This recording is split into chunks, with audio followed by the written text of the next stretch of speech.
Things are progressing with our mad too sexy engine swap.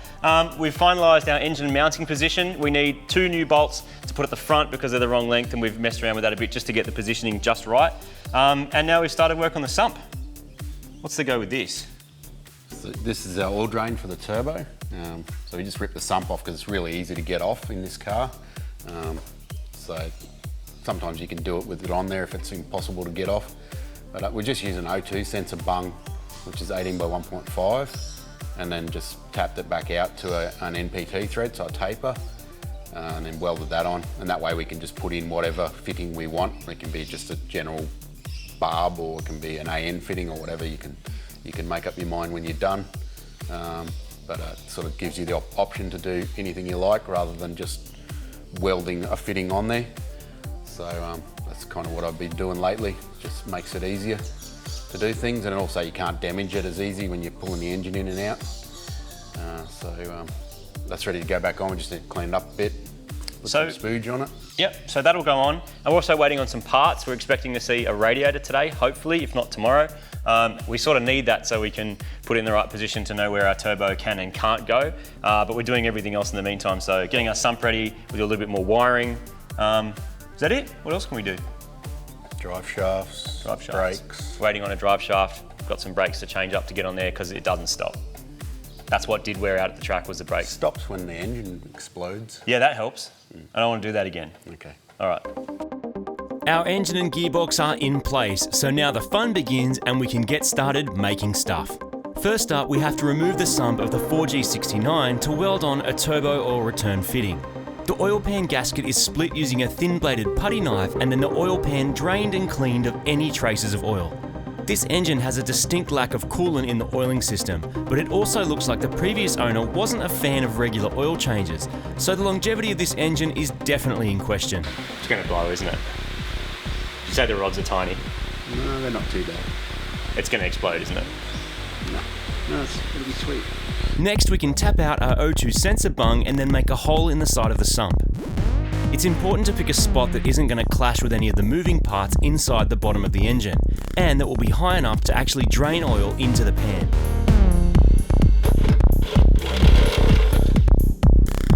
After a quick clean to remove any original paint, we can TIG weld the bung into position. We're using mild steel filler rod to make sure we get a good seal.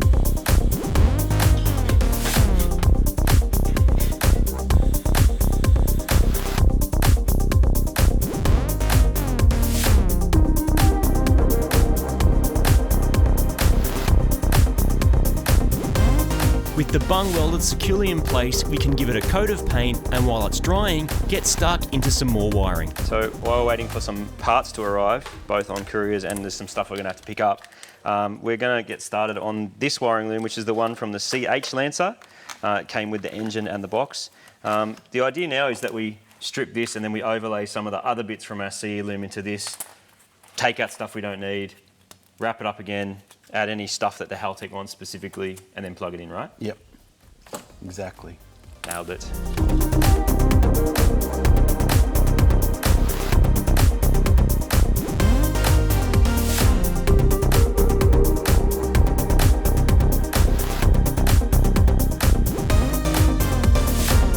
Our sump is ready to go back on, so we're applying some grey gasket goo to the pan.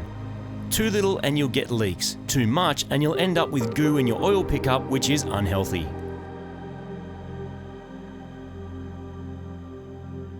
Once the pan is in position, applying some pressure will cause it to stick to the block while you start the process of bolting it back up. The 4G69 we got from the wreckers was missing a jack shaft that bolts to the back of the engine block.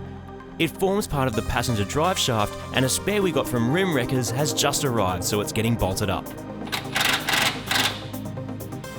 It works? It works. In, finally. Come on, pipe. Audio ears, bro. As usual, Rim Wreckers didn't supply any bolts, so a quick dig in the Subaru parts bin and we're sorted. The drive shafts we ordered earlier have just arrived, so the next step is to smash them in.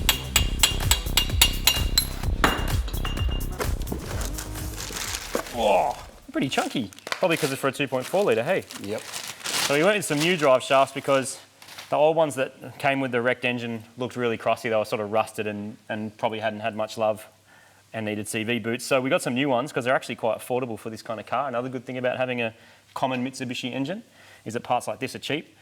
They should be a similar length, is that right? Yep, that's the idea. And that's because it's got that little jack shaft thing in it that we. This end will be different. Oh, really? Hopefully we have the right ones. These be the right ones. Maybe not. Nope. You never know. So that's supposed to have a cup on it or something, isn't it? Yeah. So are these two the same? What car are these for then? I think they just got the wrong box, eh? Maybe. Because they're different. They're like slightly different. That's not even for a Mitsubishi. Seriously. Wrong part number, Fail. people. No, we got one side anyway. Oh, one's correct. That one looks right. What is it? 483, 484. You would assume from the numbers that they're correct, like in terms of part numbers, but that said, one of those was already open, so maybe someone's already had this problem. My homie. Which side do you think's right? That one. The shorter one? That one looks like the Oh, look, even the ABS sensor looked like that. yeah. Which side's it for then? Passenger.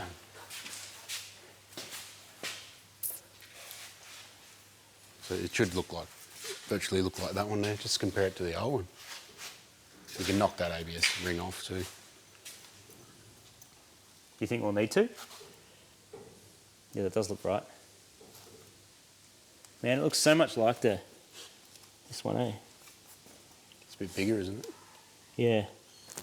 Slightly bigger. Extra splines because bigger. So you can knock the ring off or not? It's no use, so. It's hot again. Really freaking hot again, Queensland.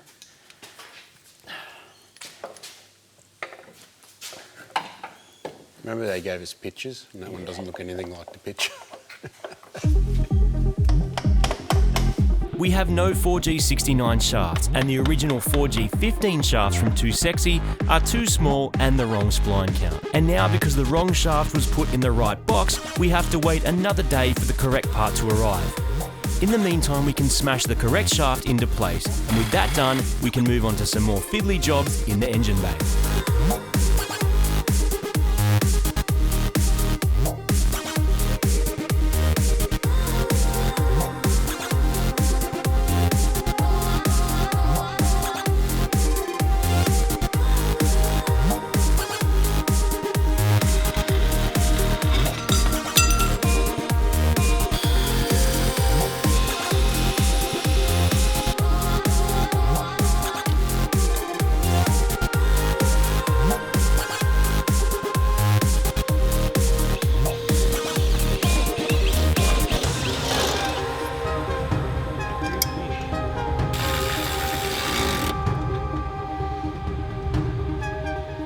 We're just doing some other sort of fiddly things, which is not very fun because it doesn't make the car faster, but it makes the car work.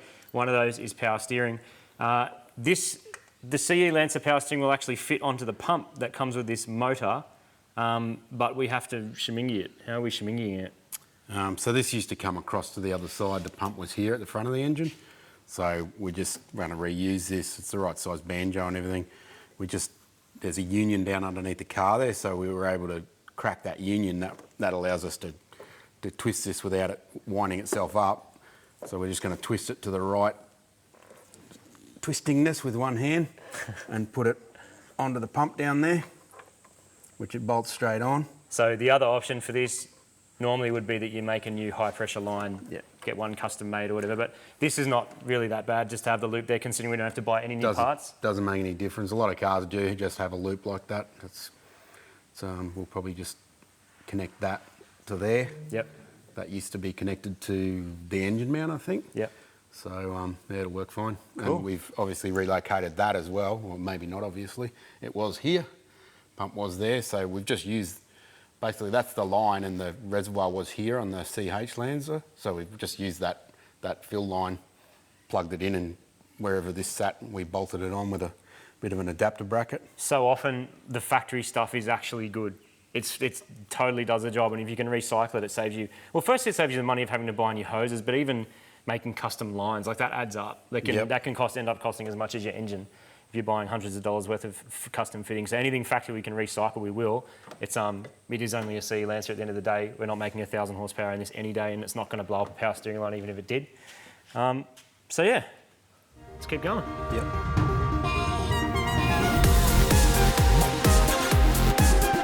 Our power steering line is sorted. Next, we're going to re-drill our Subaru electric throttle body to suit our Mitsubishi engine.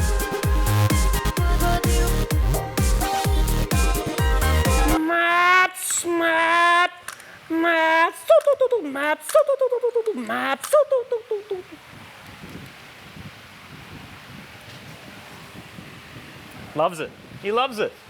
Loves turbo noises. You listen to that all day. Unplug that plug. No. It doesn't need to be there. No.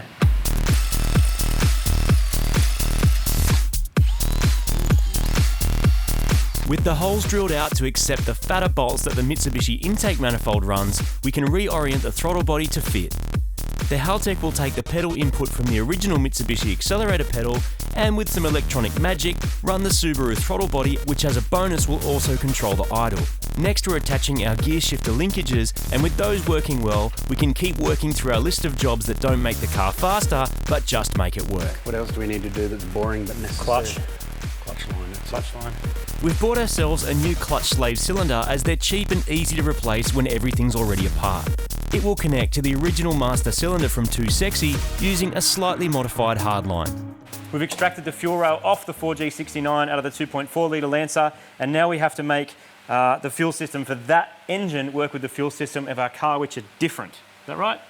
Slightly different, yeah. Slightly different. This is returnless, is that right? Yep, that's right. It's just got an inlet and that's it. So any fuel that goes into that goes into the engine, which is just how it's a modern car, that's how it's done now. Yep. So yeah, the old engine would have had an in and an out, which went back to the regulator, then back to the fuel tank to regulate the pressure in the rail. They look kind of small too, like they look like... Yeah, they are little, well, this is pretty standard sort of size for injectors these days. Yeah.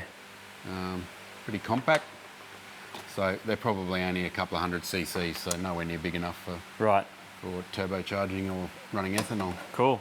And so we've actually got the injectors out of Miss Daisy. So these are Deetsworks injectors. They've all been flow tested and matched and everything. That made about 270 kilowatts in that EJ25. So I think they'll be more than suitable for this car. It also means we're recycling some parts, which is kind of cool. But to make that work, we need this thing. And that looks like that's aftermarket rail, right? It's shiny. It is shiny. It's blue like the car, which is cool. And the idea, I guess, with this is that those injectors fit into this rail, assuming they do fit. And then that will attach onto the car. This is the same as the Evo 4, 5 and 6, because 4G63 in an Evo, 4G69 in this. Yep. Is that right? 69. Yes. Similar family of engines. So this rail should fit. The bolt patterns are pretty much in the same spot, as you can see there. So that will fit off. We might need to space it on or off to make it work, but we have fuel in and then we have out for the return. So cool. Install some injectors. The new rail uses AN fittings on each end, so we'll need to make custom lines to get the fuel in and out. First, we have to bolt the new rail into the car using the supplied bolts. Because our injectors are physically longer, we also need to space the rail out to get them to fit. Next, our new starter motor can go on because the wreck also didn't come with one of those. I can also screw in our mad oil line return that goes into the bung that we welded in earlier. And my next job is to install an accelerator pedal because the original Too Sexy one is cable and not gonna work. After some time in the sweat box inside the car, I've managed to get the brake pedal and the accelerator pedal, which is joined to the brake pedal, out. The plan is to chop that off because we're going to go electronic throttle. We've got that Subaru Forester or Subaru Liberty e-throttle on the car, and now we need a pedal. This is the pedal out of the Lancer that the engine came from, that wreck. And now what we need to do is sort of graft that onto this setup so that it sits in the right spot. We plug that end into the ECU, the other end into the throttle, and hopefully it will work. You need the pedal to be in an ergonomically friendly position so it's not awkward to drive. Fortunately, I can use the brake pedal bracket to weld the electronic throttle pedal onto nice and securely. And then we can test fit it to the car. Perfect. Yeah, man. That's mad. Perfect.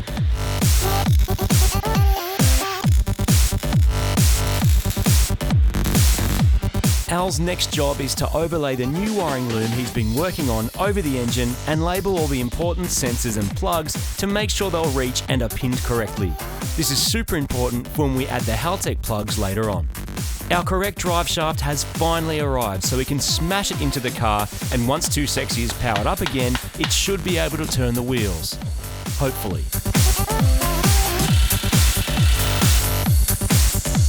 With the drive shafts in, we can pump the gearbox full of some sweet Castrol gear oil until it leaks out the filler hole. And then the wheels can go back on the car, ready to carry Too Sexy out of the shed. Just close your eyes and call my name, and I'll go on. Don't give up and don't give in. All this non-performance upgrade work is wearing on Al, but the thought of turbocharging makes him very, very happy. Just before we go crazy with turbos, we're going to make sure our fuel system is up to the task. We've got a GFB fuel pressure regulator with Dash 6 fittings ready to go that will bolt to the top of the motor. It will regulate the pressure from the upgraded fuel pump that's already been installed in the tank earlier in the build. To make it all work, we need to make some custom fuel lines. So we've got our fuel pressure regulator installed onto the engine, we've got our fittings there, and now it's time to make up some fuel lines. So how are we going to do this? So we're using 400 series push fit, which is kind of not really true because it's more like incredible amount of effort fit. Oh, okay. They're a little bit difficult to put together. So it helps to have a set of clamps like this. Aluminium ones. Aluminium clamps which are to suit like AN fittings. Yep. The smaller this stuff gets, the harder it is to put on. Oh, it's right. Less and less receptive to being squashed over. So this is like, so we've got some speed flow stuff that's 90 degrees straight. Yep. This is to go on the fittings that are on the regulator, right? That's an adapter to go back to normal hose because the return line will just have to be normal hose. Which is normal with a clamp on it, right? Like Yeah. normal fuel hose with a clamp. So the idea of this is you don't need a clamp? No. So it just looks cool? It's got sort of like barb grippy bits on it. Once it's on there, you never get it back off again. Right, and this little sort of collar locks it down, doesn't it, once it's on there? Just stop it. You don't really need that at all. You'll be flat out getting it to actually reach that collar. Oh, really? It's that bloody tight. Yeah, okay, cool. So one of the ways to help get this stuff on is you need to lubricate this hose. For that, I use car wash. Oh, yeah? They recommend dishwashing liquid, but I just find car washes works better. Yep. And usually it's lying around anyway. Awesome. So this is Australian made. Yeah, That's Tari. unusual. Unusual for fittings, aren't they? They're almost always made in China. That's cool. Aussie stuff. Well, hopefully it doesn't break.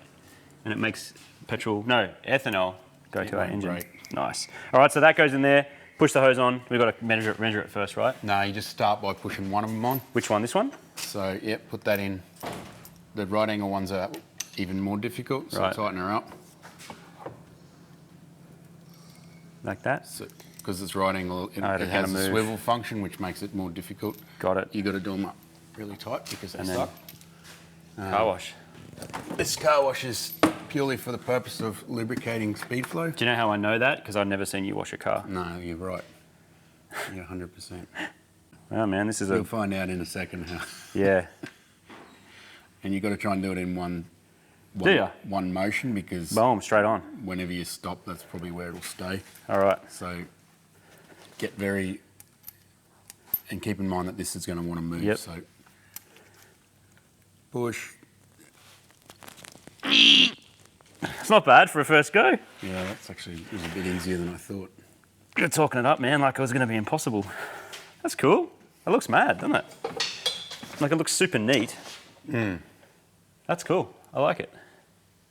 All right, so now we go and measure it, chop it, now keep I'm going. gonna go and bolt that I'll screw that onto the fuel filter. Yep. And we'll make our like pressure line to the rail. So just screw that on the filter, up to the rail, mark, cut, put the straight fitting on the rail. All right, let's do it. Right So there. it's always a good idea to leave a bit of an S like that. Yeah, so the engine can move, So right? the engine movement. That's the whole reason for using flexible hose in the first place. Yep. There we go. Cool, and then we go and push that one on. Yep. Did this stuff start in race cars? Like, I'm guessing the reason you have this is so it's easy to take on and off a lot. Yeah, well, it's actually a military standard. So AN means Army Navy. Yep. So it's a standardised angle and thread, and it has certain requirements for pressures and that sort of thing. Yep. I guess the reason why they use them in race cars and stuff is because it is like a high quality and also able to be taken on and off many times without any damage. But it's quite accessible to make stuff like this for people like us. Yep.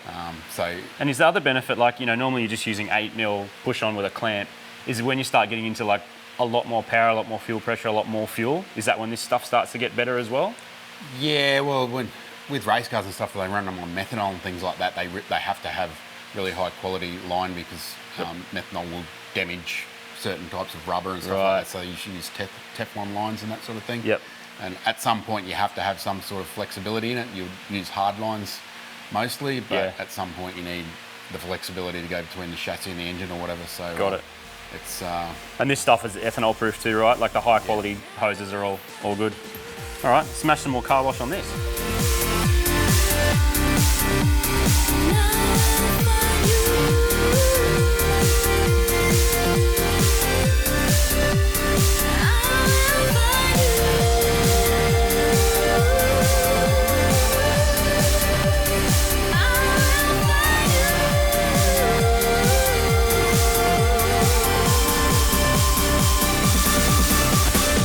So clean in there, isn't it? We'll fill it up. No brackets. We'll fill it up with turbos and other cool stuff. We've made a heap of progress on this mad little Evo today. The engine and gearbox are in, it's got drive shafts, a working clutch, accelerator pedal, fuel regulator, hoses, power steering, fuel rail injectors, a sump oil drain, and a nearly completed wiring loom. As usual, it's way more work than you predict at the start, but I'm getting crazy excited to finish and then drive this newest evolution of Too Sexy. Do you like sushi, Alan? Do you like sushi, Martin? I like sashimi. I like, not a huge on the fishes, the Don't like creatures of the fish? sea. I like fish of the land. What's the fish of the land? Tofu. No, it's not. I made tofu the other It's night. like bean curd, dude.